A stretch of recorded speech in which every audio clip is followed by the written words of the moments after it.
Well, I'm delighted to have with me today Tommy Tjiptadjaja from Greenhope. I hope I got your name right, Tommy. Yeah, you got it right, Rafael. Well done. I was practicing, if I'm honest. And Greenhope's an amazing company. I really want to dig into a couple of areas that you guys have been doing some fascinating work. And you're all about the problem of plastic waste, correct? Yes, and then some. I can explain a little bit more later. But yes, we're primarily starting with the mission of tackling the plastic waste pollution, because that's how the skill sets that we have to start with. So that's what people can look forward to. But first, let's find out a little bit about yourself. I know you went to the US and Europe and studied your MBA at Chicago Booth. What inspired you to, head back to Indonesia to take on this big challenge? Yes, Rafael, thank you. I was born and raised in Jakarta, Indonesia, from a middle-class background. And then we were fortunate enough, I was blessed that my mother was able to send me to go to school abroad. So I went to Texas, UT Austin, had such a good time studying there, learning a whole tons of really good practice, right, from a more mature societies and more advanced economies. And then I went on and worked for an engineering company, really building their infrastructure, IT infrastructure for them for a while in their US, and then the various factories in Europe, in UK, and as well as in Hungary. After that, I took MBA with University of Chicago with the intent of, I always am curious about heading back to Indonesia, because I always felt like this is where the exciting opportunities. I know the language. I am from there. I like the food, the rendang and nasi goreng and stuff. You all have to try it. All the spices are awesome from this region of the world. The diversity is amazing. And Indonesia, out of the 800 million or so population, Indonesia is 40%, more than 40% of it,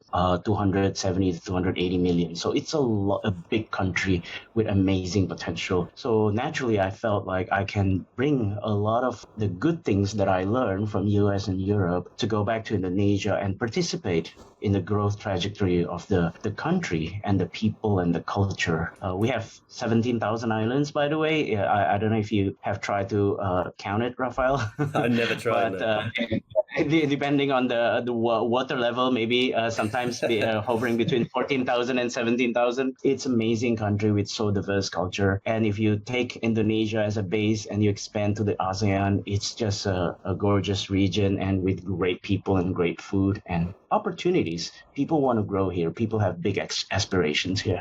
You can't understate it enough for global listeners, because, as you said, over 270 million people and growing, and the openness and friendly and welcoming qualities of those people is also amazing. So I always love to go to Indonesia, and you have incredible natural capital as well. Of course, you've got rainforests, and Indonesia is super interesting, particularly because of the fact that they're moving their capital this decade, I believe. Yeah. And additionally, if I may say, I came home to Indonesia in 2007. Yeah, I became a consultant with the Boston Consulting Group for ASEAN countries. I consulted for clients across the ASEAN and even included India at that time. But, ASEAN countries sometimes live and die by their political stability, the leaders and everything. I think Singapore is an exception, but the rest of the other countries are really depending on whether the season you get a strong political leadership that is good. And I would say the last 10 years, Indonesia is been led quite good with the current president, and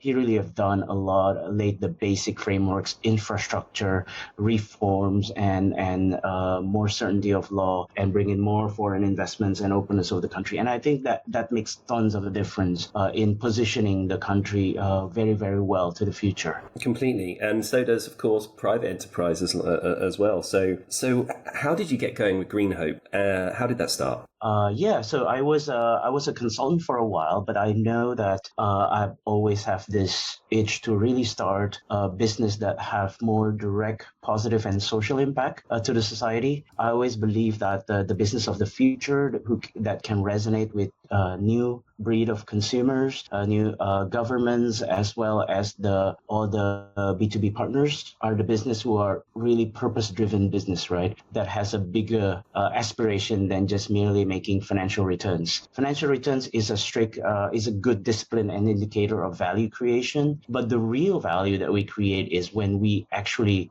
bring in products and services that makes the society better or the environment better. Greenhope is a manifestation of that aspiration because I know a partner of mine, long-term time friends. He came from 40 years of plastic industry. He grew up in a family business of actually serving the top FMCG brands with their packaging. So we connected very well. He's the scientist. He researched 10 years of research, 7 years of patent process. He told me, look, Tommy, let's do this together because I want to redeem my 40 years worth of sins through the family business.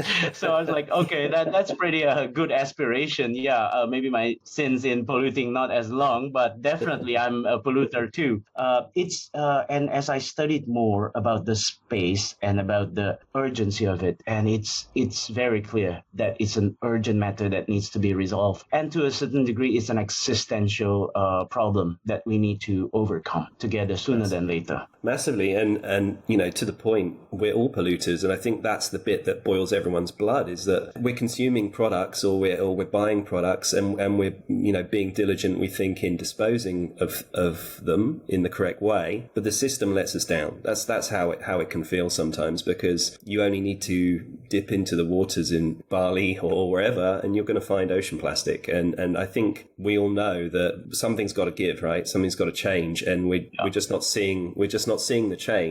If anything, it's going in the wrong direction currently. Yeah, and we have to understand in the space of waste, right? It used to be back then, before plastics, everybody package organic stuff. So it's not so big of a challenge to manage that organic waste in a way because they will biodegrade and everything. When plastic was introduced, it's actually meant to be a green material to reduce our dependency on cutting forests to turn this into paper and all the other labor and also carbon intensive production like glass and aluminum and steel and stuff. Mm-hmm. Plastic is so lightweight and the entire life cycle of plastic was good carbon footprint wise. But then when it becomes waste, it's such a challenge. The same strength that the plastic has becomes such a double-edged sword because it's very hard to biodegrade. It will take 100 years maybe, and most of those years will be in the form of microplastics.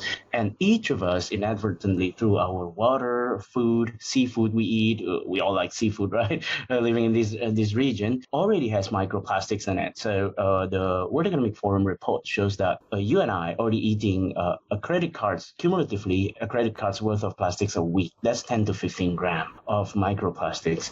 And think about what it does to our bodies, right? And we already go to the doctor saying that, look, doctor, we have this, then that issues. And the doctor will say, it's autoimmune disease, your immune system attacking your own body. And we got puzzled why. And doctor also says sometimes hormonal imbalance. So your body regulatory systems and hormones got out of whack. The question is why? So the question is really because we are polluted. Our body as a system is polluted from air, from water, and the food we eat. And plastic increasingly plays more and more part of that. So when I mentioned about existential crisis, it really is to our existence. It's much more direct, much more urgent in a way compared to climate. Both are really, really tough issues and important issues to solve. But plastic is like, you can vividly see it in our bodies. Yeah, I read somewhere that there's even been studies of microplastics or their chemicals in the human fetus. So we probably don't know what the effect is going to be over multiple generations, but we do know that we do have to do something about it. So it's kind of a charged debate or discussion. There's proponents who are very strong on recycling and others who are, very anti-plastic. As you pointed out, it's actually a brilliant invention. It's just it just shouldn't end up in landfill, right? What's your take on this, and what was the direction that you took with your scientific partner initially to address this in Indonesia? Yeah, so plastic shouldn't end up in nature, if I may correct you a little bit there, leakage, right? Yeah. And in terms of the end of life processing, some people process it through incinerator or landfill and so forth. Those are all valid options. When we started to embark on this. My partner he used to be a researcher in one of the top US companies, R&D engineer. So when he came home, he really started the charge of upgrading to a better behaving, what we call better behaving materials. So we try many different locally sourced materials that will be greener from carbon footprint, as well as at the end of life will be much easier to biodegrade, whether in landfill situation or if accidentally leak to nature. So that is the aspiration from environmental perspective. But the other aspiration is from cost perspective. It has to eventually go to cost parity to conventional, and that is challenging. And the other part is the functionality. The functionality needs to be strong, needs to be good, flexible, good oxygen barrier, all the reasons why we use plastics in the first place. Now we come from a material upgrade perspective. That approach is not the only solution. This is a piece of the puzzle. I think when we look into tackling this plastic waste pollution, we have to recognize that, first of all, this is a systemic problem. You can have the innovation as you want, but if there's no behavior change, no social innovation side, you won't realize the impact that you want. So first of all, the thing that is important, and this is where a lot of people get wrong, I learned from my architect friend, actually, is from Italy. He said these terms that I love so much, which is less ego, more eco. Less ego, more eco. So first of all, we have to recognize that there's no one solution fits all. It's crazy to think that we can solve these massive humongous problem that has so many different plastic types littered in different geography types, 17,000 islands compared to large swath of geography, advanced economy versus poorer economy, GDP per capita 60,000 versus 3,800 with all the implication of the different lifestyle, different packaging types and stuff. Crazy to think that there's only one solution.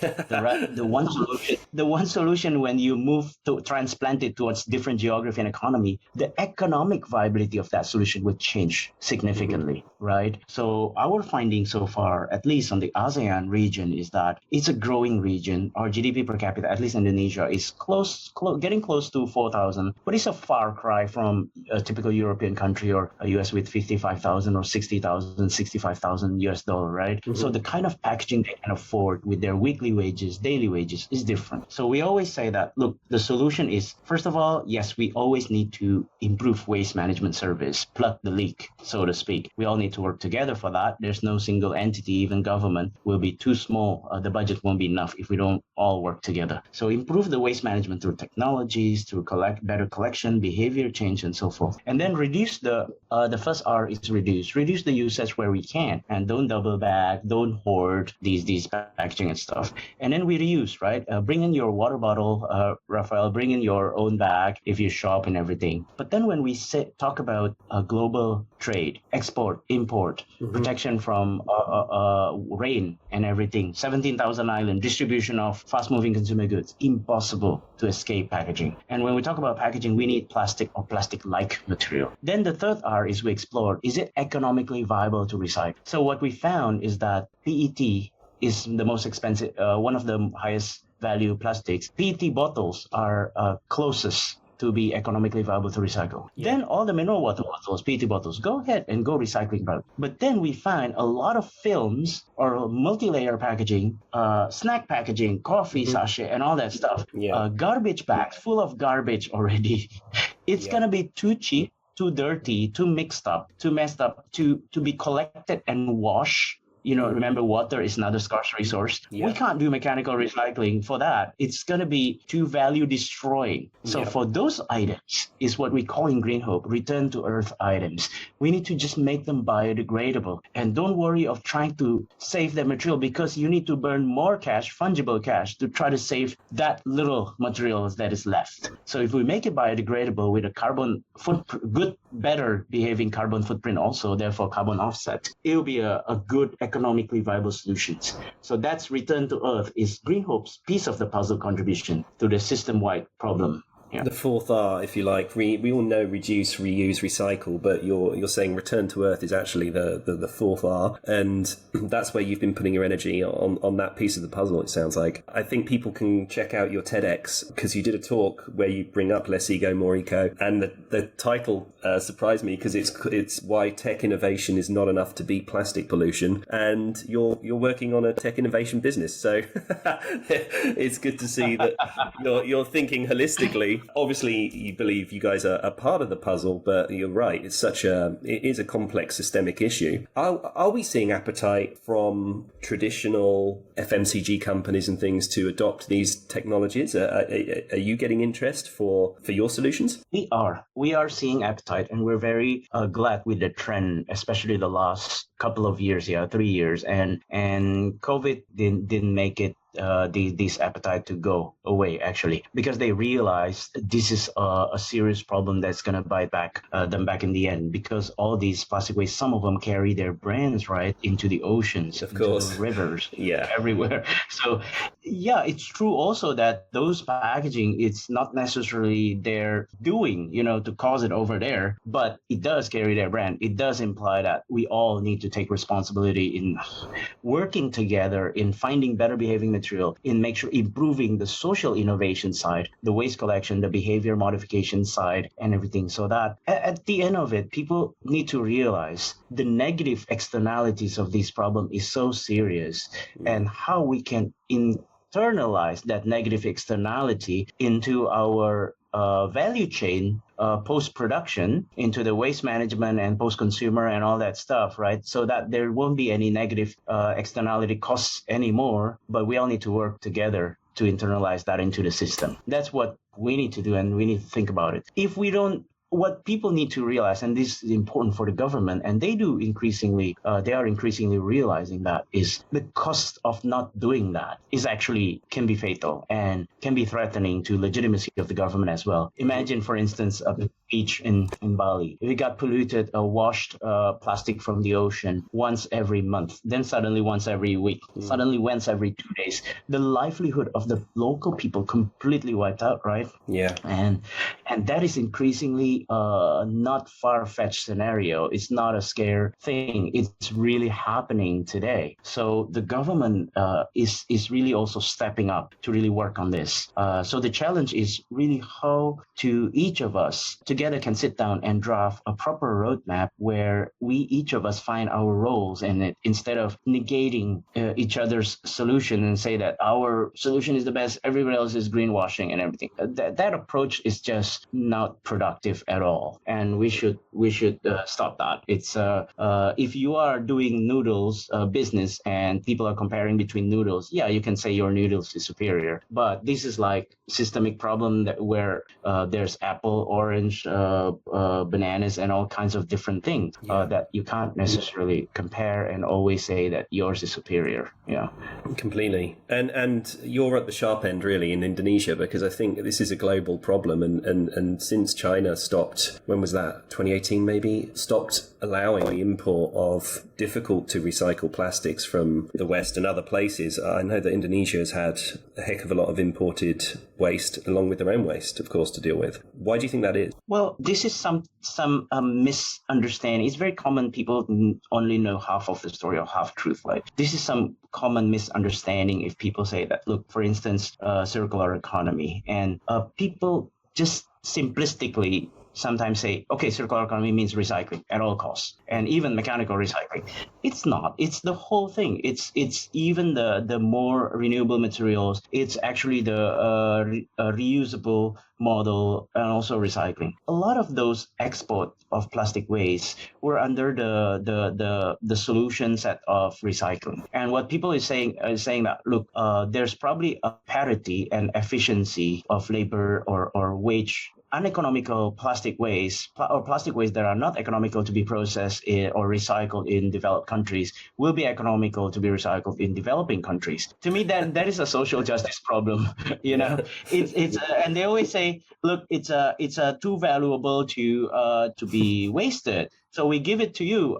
No, if it's too valuable, if it's a treasure, if it's not a waste, you can recycle it yourself in your country. My view is I'm against that. I think each country needs to solve and recycle their own waste and circularize it themselves. Why? Because recycling requires washing of the water. And a lot of developing countries, the reason that it's cheaper and parity is because the livelihood of our waste pickers are still substandard. Yeah. It's terrible. Some of their stuff. They step on glasses and inhale methane pretty much every day. This is not exaggeration.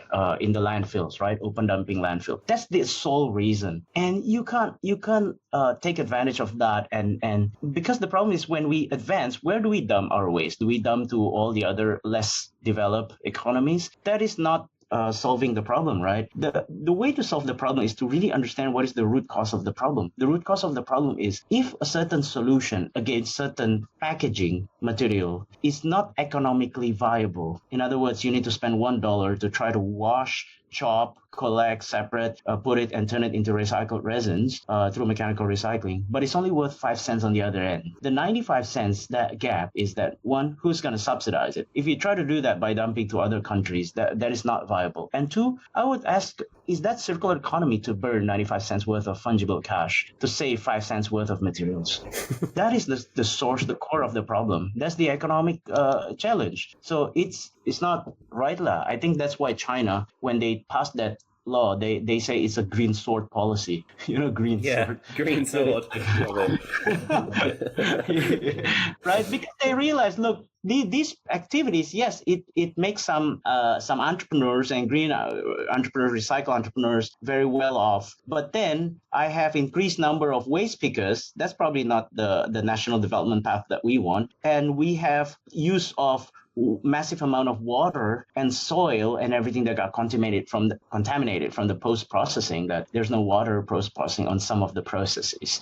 So that is they realized that. So they said that the cost to the country is too great to really wash other people's waste. So when they realized that, it's we all need to tackle our own waste, and we need to do it together in a sense that collaboratively learn about the best practice, about technologies and so forth, but don't export and import of plastic waste. And I believe the global forums are dealing with it and trying to restrict that. Yeah, there seems to be progress being made actually, even this year, and I think by 2023 or maybe 24, maybe the end of 23, they need to really flesh out those plans, because was it about 170 odd countries, I think, signed up to Global Plastic Waste Treaty. So it will be interesting to see. Of course, the issue lies in actually policing and making this stuff really happen, because there's a lot of stuff that goes on, of course, that is borderline probably not playing by the rules, but such is the world we live in. But I really want to dig into, you've got a couple of solutions and they're slightly different. So which one came first? Let me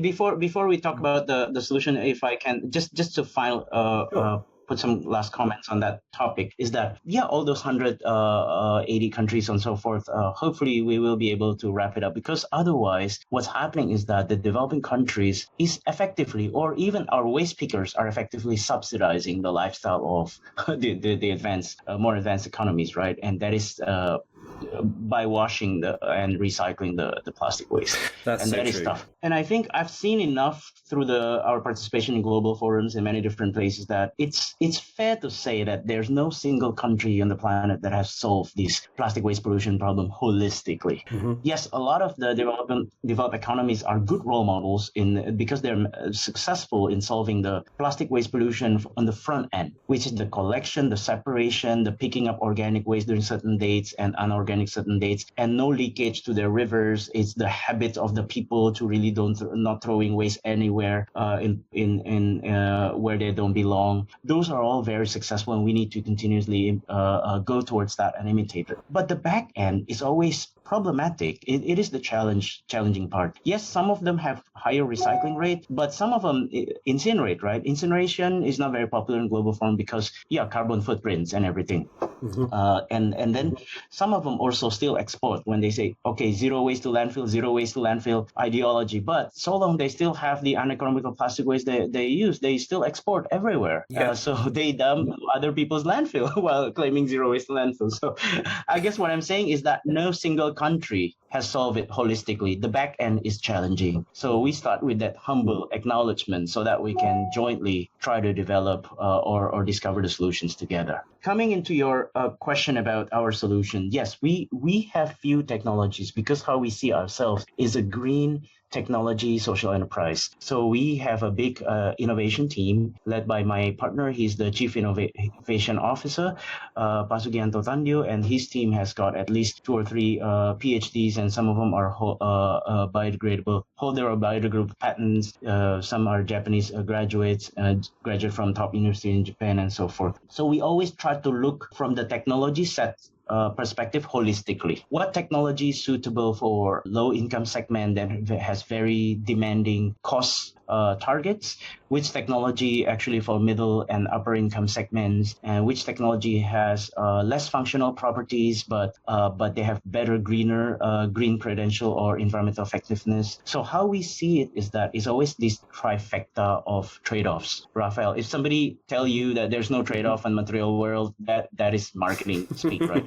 The trade-off is really between cost, functional properties that are required or demanded or what we want, and third is the environmental effectiveness. And when we define, okay, cost is pretty straightforward, right? How much more expensive than conventional plastics? Functional property, how is it related to conventional plastic? Because that's what people are using today and everything. That's what they have in their mind. Third is the environmental effectiveness. This is what's tricky. What people need to think, because it depends on where is your assumed waste disposal, right? If you throw it in a 17,000 island environment of Indonesia, it's very different than if you throw it in the CBD in Singapore, right? The waste collection system, separation system, the journey towards nearest recycling center, the economic viability of the recycle or incineration is very different in ASEAN compared to Europe and so forth. So because of that, our 3 technologies, we have 3 right now today. So we have what we call bioplastics. So bioplastic is we search for what are the viable, locally sourced biosource materials. And ours is a starch base that we identified, tapioca, cassava, is one of the ASEAN's most abundant crops. And this is economically viable, it's scalable, it's got high starch content and low nutritionist value. So be careful, all these cassava or tapioca, or we call it singkong in Indonesia. Some, if they are made into chips, they taste very good. But it's everything. Everything fried tastes good. That's the answer to that one, I think. True.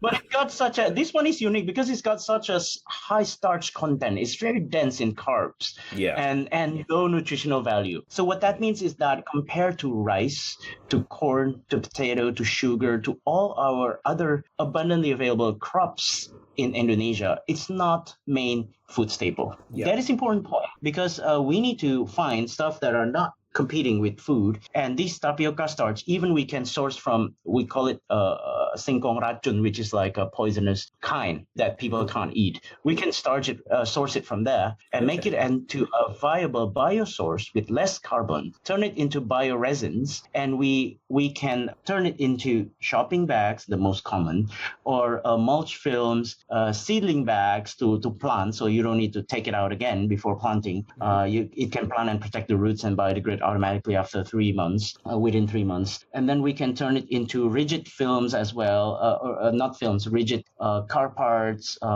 many different downstream applications. So that is our EcoPlus and NatureLoop, 2 of our technologies. These 2 technologies are designed with different end of life in mind. So EcoPlus designed as a bio-based material to biodegrade in landfill situation. Our landfill in Indonesia is active landfill, which is cooking and have heat and oxygen and everything. So it will biodegrade in that situation. And if it accidentally leaks to the ocean, it will also, or soil, it will also biodegrade very fast. That's EcoPlus. NatureLoop is basically what we call the European or US grade or Japan. It's what we call home compostable and commercial compostable bio-based materials, starch-based. So NatureLoop is similar with EcoPlus, except it's home compostable and commercial compostable certified.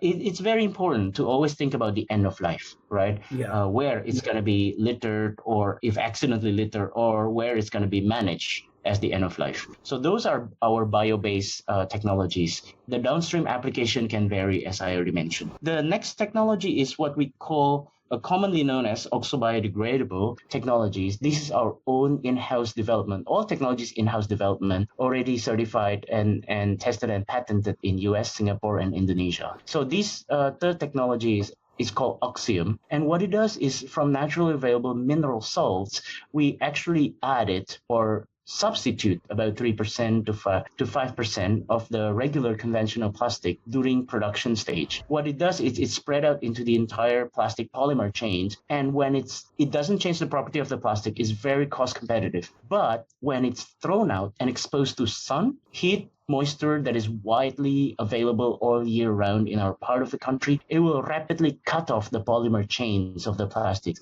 So it creates chemical and molecular level scission. Why is that cutting off important? Because when you cut off this polyethylene chain into all the monomers to simpler form, then the microbes and water and fungi can come in and starts biodegrading it. What we do through this Oxium technology is we're not magician. We can't, for instance, biodegrade steel, for instance, but we can speed up the oxidation and biodegradation of conventional plastics through this additive, because that's what nature is able to do, except nature does it over the course of 100 years with a long time of microplastic stage. But we speed it up into 2 years or sometimes less than that, depending on where the end of life is, that it will biodegrade all the way into H2O, CO2, and biomass. So those are our three technologies. That's a mouthful there. Hopefully it's clear. The application is vary from rigid to film to sachet to packaging, multi-layer, and everything. Think of us as we are your ready, willing, able technology partners to really help you to go green. That's our simple pitch, like generally to brands, to our partners. We are your ready, willing, able development partners, technology partners. Love it. They're slightly different solutions, right? Because one of them is trying to use natural products or crops essentially that are abundant in Indonesia. You do see cassava everywhere, I think, and use that as a replacement, a bioplastic. So those plastic bags are pretty incredible. I've seen them.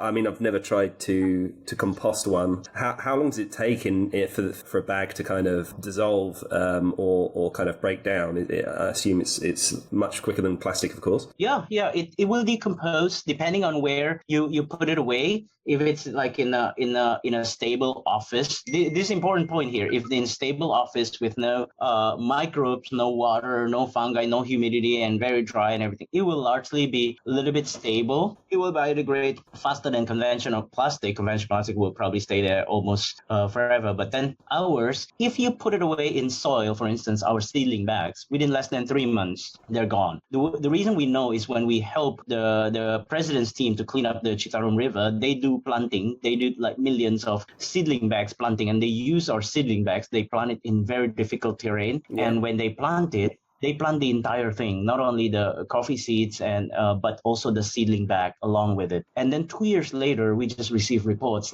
end of last year. We did this project about 3 years, right before COVID. End of last year, they reported, Mr. Tommy, coordinates by coordinates, we estimate more than 90% success rate than typical 70%. Because when you're about to plant, generally when you take out that seedling bags, you disrupt the seeds and disrupt the roots and stress the plants, the seeds. So when you can plant the entire thing, but you don't need to take away the plastic later, but the plastic also will biodegrade, the bioplastic, it will biodegrade safely to return to earth, not preventing the roots from growing and everything, then it will increase the survival rate of the seeds. So that's what happens. So we're very happy about that. So it will range, bioplastic, typically the standards is that it will need to biodegrade within 3 months. And then for us, some of it, if it's in a landfill and everything, maybe within 3 months to a year. And that is good enough. And this is sometimes what the activists, we understand their hearts, their idealism. I fully appreciate that. But sometimes they don't understand the business or industry requirements. Mr. Tommy, we want this to, when you throw it away, immediately, 24 hours, biodegrade safely to the planet. During use, we want the oxygen barrier as good, waterproof, and all that stuff. That's like, whoa, that's a design paradox there. Very difficult. However, I would posit that if we claim 3 months, but it biodegrades in 6 months or 1 year, it's still so much better compared to 100 years. And what goes back into the environment? Obviously, I mean, there must be some pretty clever stuff, chemicals, etc., to make a root vegetable essentially or plant have plastic-like capabilities. I mean, they are just exactly like a plastic bag. Is there contents that aren't that great for nature? Like how can it be? I guess it's a heck of a lot better, but there's no such thing as a perfect solution. But what is the outcome of a plastic bag that made out of cassava rather than fossil fuels? Yeah, Rafael, you asked a very good question. In the market today, there's no such thing as 100% cassava or whatever. There are marketers who say that, but that's not true, because you're exactly right. You need something what we call can turns into a plastic-like material, plasticizer. So there's some mixture of ingredient, a different between some ingredients and processes, techniques that is required to a longer process than regular conventional plastics creation, for instance. And what we need to make sure is some of these, just like the print, right? The print can be organic-based ink or the conventional ones. Of course, if we still use the conventional ones, when it biodegrades the entire thing, it's not entirely foolproof, 100% biomaterial, 100% cassava, 100% seaweed, 100% whatever. It needs to be, as you rightly mentioned, some other materials that makes it to have the functionality or the properties. We call it plasticizer, for instance. Now, these plasticizers can come from synthetic material or from glycerin, from many different items. Typically, that's what translates to a more expensive stuff. So what we need to do is make sure that it will biodegrade fully into H2O, CO2, and biomass. And what is this biomass?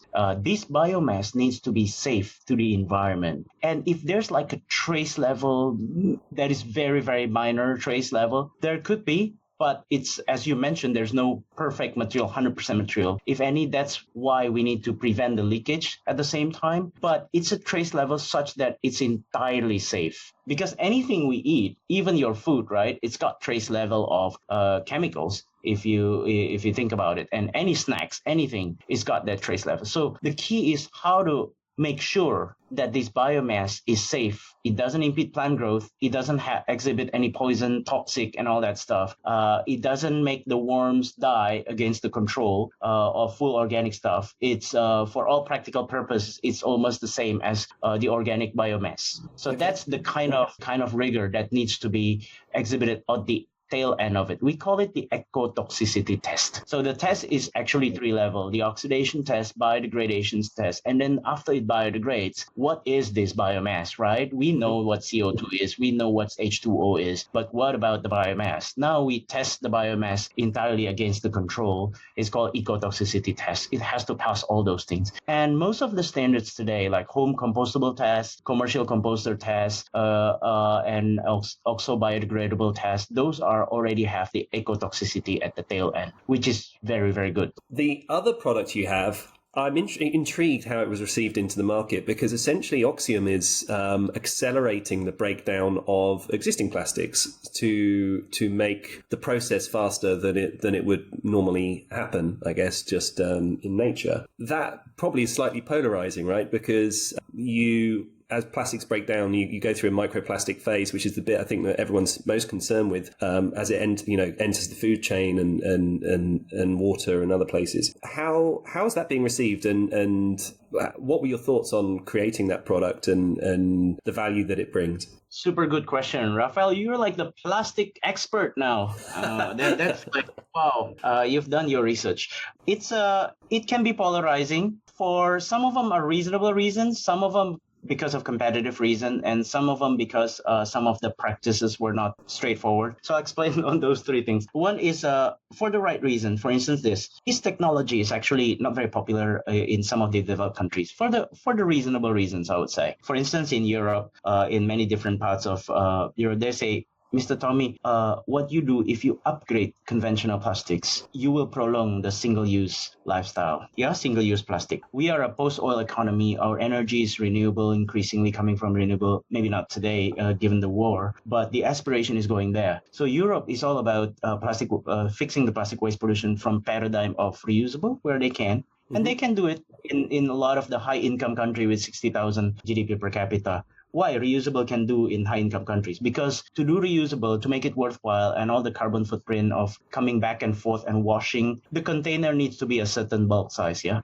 Your shampoo and your ice cream and so forth, right? It needs to be a certain bulk size. Whereas in Indonesia, if our GDP per capita 3,400, you get weekly wages, daily wages. You can't tie up your cash on bulk shampoo. That's why it's pay-per-use. It is very different economy that drives different behavior and affordability for regular people. Which is which is why sachets are so popular in places like Indonesia and Philippines, etc. Which are particularly nasty because of their kind of mixed kind of materials, aren't they, with aluminium and plastic involved, and pretty much worthless. So yeah, that makes sense. That makes sense. Exactly. So in Europe, they would say, we want to go reusable and we want to go recycle where we can, and then we want to go to compostable, bio-based compostable, so carbon offset and renewable source. So upgrading conventional plastic in a way that just prolong the single-use behavior, it's just not a path that they're interested in. That's one. And two is look, we are four-season countries, right? When we get it, you speed it up, it's 2 years rather than 100 years. That means that it's only endangering the environment if it's accidentally leaked for 2 years. Still not ideal, but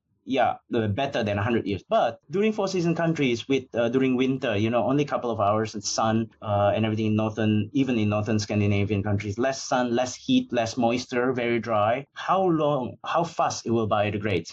It's a fair question. I remember when I was in the US and Europe, I can leave my French fries or my cakes or my whatever outside in my apartment for a long time, many days, and they're okay. And you try to do that, Rafael, in Singapore or Indonesia with such humid conditions, right? Your food, your cake will spoil immediately. So the French fries don't last very long in our house anyway, to be honest. But I do agree. That one is a bad example. That's different kind. But the fresh food, right?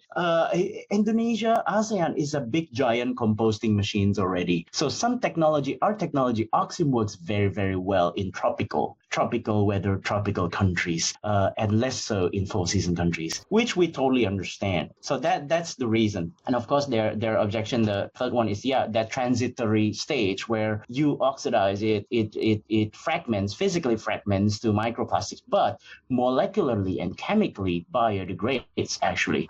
So we speed up the entire biodegradation at different levels, the physical, chemical, and molecular. And it works much better in tropical countries than four seasons. So they're okay. So the conversation is like, no Oxium, but we like your nature loop. We like your compostable plastic and bioplastic, especially so our nature loop. I didn't mention this. It's got the positive impact to the farmers, right? Indonesian farmers, because we can source it from their farmer co-ops and stuff. So not only is environmentally friendly, but it's also got social impact at the tail end, which is really exciting for us as a social enterprise. Completely. So that's why the differences. Now, how is it working in ASEAN? So Oxium, it works so much better in ASEAN, and it works for a lot of the stuff, even the multi-layer packaging, even all the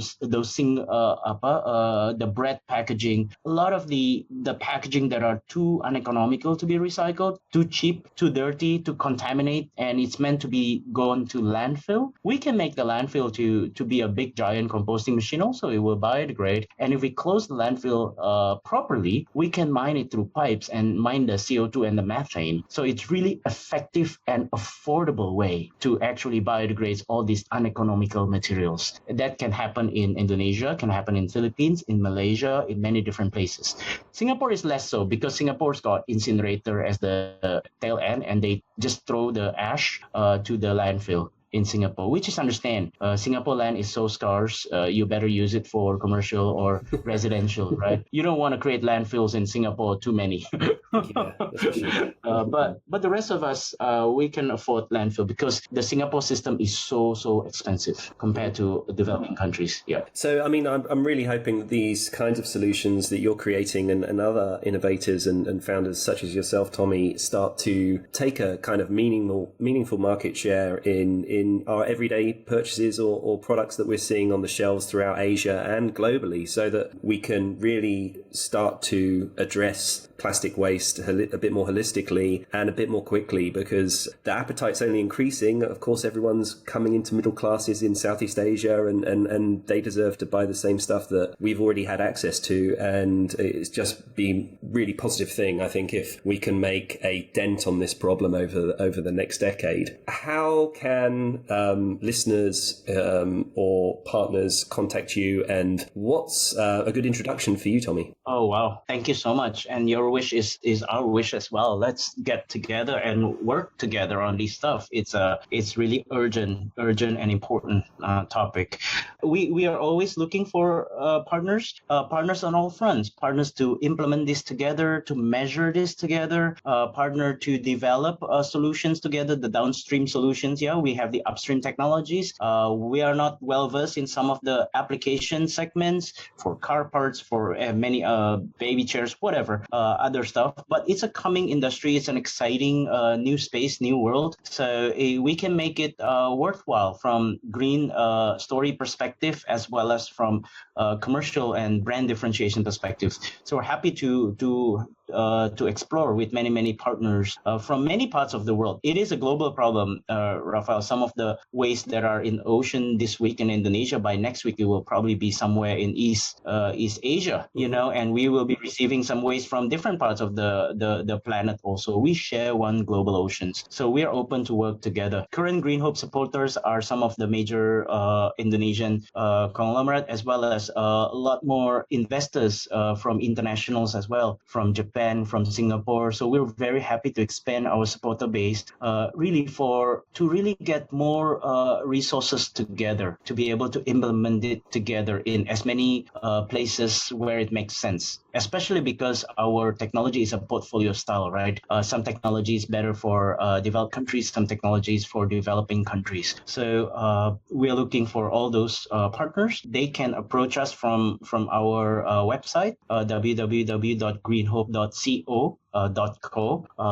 If we can do this together, and it's no single entity can do this alone. Yeah, it's exciting journey, and with the social enterprise model, we want to make sure that it's a very rewarding also journey for all of us, from the impact perspective, from commercial scalability perspective, and everything too. Tommy, I've thoroughly enjoyed our conversation. I feel like we've only just scratched the surface, but thank you very much, and it's been a pleasure, and good luck to Greenhope, and I look forward to tracking you. Thank you so much, Rafael, and please continue to do the good work you're doing here, highlighting all the really important stories that we all can do together. Thank you so much, Rafael, for your work.